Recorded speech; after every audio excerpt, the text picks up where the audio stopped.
Namaste, vítam vás na dnešnej lekcii, ktorá je zameraná hlavne na rotácie alebo twisting.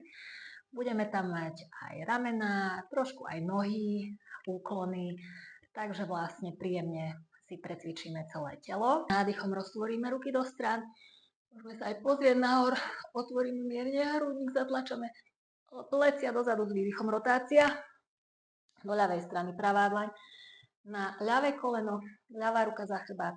Vystierame chrbát, pozeráme ponad ľavé plece.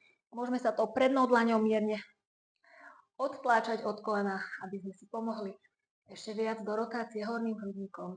Pravú ruku vyrotujeme do druhej strany a pomaličky sa posúvame na tej páske. Otvárame hrudník smerom nahor.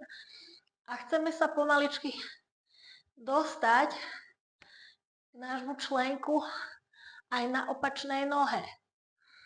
Takže sme niekde, podľa toho, kde dneska sme, možno si dáme lakeť, spojíme dlane, pozrieme sa nahor. Ak nám toto ide, skúsime sklznúť úplne až celé plece, vystrieť ruku, vytiahnuť, vystrieť pravú, pozrieme nahor, otvárame hrudník. Ak nám toto ide, tak môžeme pokrčiť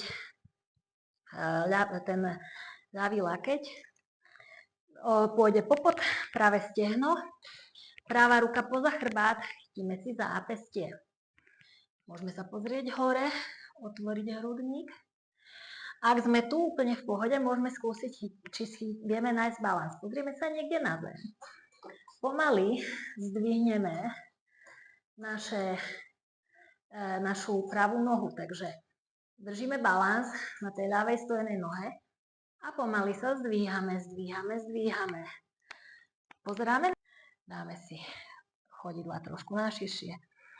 Dlane otočíme smerom nahor, zavrieme si oči, uvoľníme telo.